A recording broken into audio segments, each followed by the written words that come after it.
Hey guys, this position, it's white to play and make a draw, despite the fact that black has this pawn here, which is going down the board and is one square away from becoming a queen. If you'd like to pause and think through how that might be possible, go ahead and do that, and then we'll talk about the solution. All right, guys, well, if you had a chance to look at that, let me just explain how bad the situation is for white. First of all, like I mentioned, the black pawn's about to become a queen, and our king is too far to stop it. If we move here, the black just gets a queen, right? It doesn't do anything.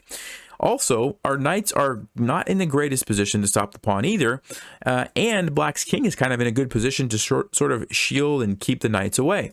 Also, black has an extra knight over here that could be annoying as well. So all of these things make it an extremely difficult task for us to figure out a way to draw this position. But we start off with the move knight to e4. Now this is pretty obvious, right? If black gets the queen, we set up a little fork here and we simply play knight to g3 and we're winning the queen. So that's makes sense, I think, right? Of course, black does not have to get a queen, and they play the move king to h4. And now they're threatening the queen because we no longer have the fork available. So what should we play here? Well, the move is knight h to g5, so trying to bring this knight back into the picture, and there's actually a specific point behind this that's a little bit tricky to see, but here's the idea. If black were to proceed with the plan and get the queen, white now has a really nice move. If you'd like to pause and try to find it, what does white have here? Well, if you had a chance to look at that, the move is knight to f3 check. And at first glance, it's like, well, what is that doing? Well, here's the thing. Black doesn't want to take it, or will take the queen, right? So they have to move their king. But where are they going to move the king to? You can't go here. You can't go here because the knights, which means you have to go to one of these three squares. The problem with all three of those squares is that you step into a different knight fork. So for example, if you move up, you step into this one that we looked at earlier, right? And you lose your queen. If you move down, you step into this one. And again, it's a knight fork and you lose your queen. And if you step over, well, again, you step into the same knight fork in a different way, right? So regardless of where you move your king to, you are going to get forked, okay? So that's the point, going back here, behind playing this move, knight to g5. If black gets the queen, we're going to follow up with knight to f3. Okay, great. But black is not going to accept a draw that easily, and they play the move knight to d1 check. And at first glance, it's like, hey, what does this accomplish? Here is the point. Do you remember that move knight to f3 check that we played after black got the queen? If we move our king away, like let's just say we go over here to d4, now black gets the queen. We can no longer play knight to f3 check because black simply takes it. See, we needed our king to guard that square, right? So, okay, let's go back. So what does that mean? Well, that means when we move our king, we have to continue to control the square, which only gives us two options, e2 and f4. Now, if we go to e2, black's going to get the queen. We can still play knight to f3 check, but now black has the move king to h3, or king to g4. Actually, either one is good. And the fork that we had before no longer works because the knight simply takes us. So this knight on d1 is a big problem for us, right? And so that's kind of the problem.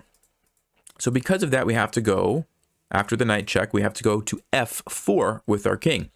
Now, at this point, some of you are probably thinking, wait a minute, Nelson, you just said that the knight was a big problem, and it's still a big problem, right? So if black gets the queen, and we play knight to f3 check, can't black still go to h3, and we can't fork him, right? This is what we wanted to do, but the knight is controlling that square.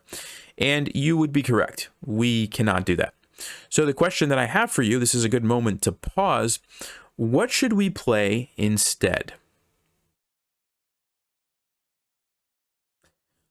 Well, if you had a chance to look at that, the move is knight to g3. And it's almost trapping the queen. Almost, because we have these squares covered and we have these squares covered and this square covered, right? But there's this square on g2 which is not controlled, and the black queen can escape. Queen to g2, and it's obviously, going to be able to escape over here somewhere. So why did we play knight to g3? What is our follow-up here? Again, I invite you to pause. What is the final idea for white?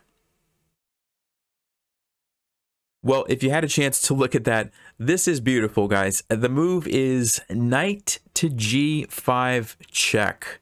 And obviously black has to move the king. You can't take the knight. Where are you going to move the king to? Well, you can't go here because of our king, which means you have to go up or down. If you go down, I'm going to play knight to f3 check again, and look at this. Your king is stuck. You have to go back to where you were. And I'm going to do the same thing again. Knight to g5 check.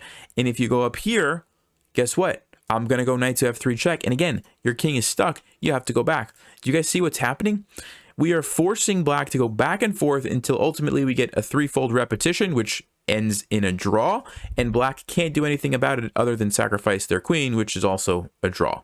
So essentially we have trapped black's king over here on h3, where we can perpetually check it back and forth, even though black's queen is right there attacking our knights, you know, defending the king, you might say. There's a knight over here, and yet black can't get out of this. Is that not amazing? I mean, this is like the most fascinating thing I think I've ever seen.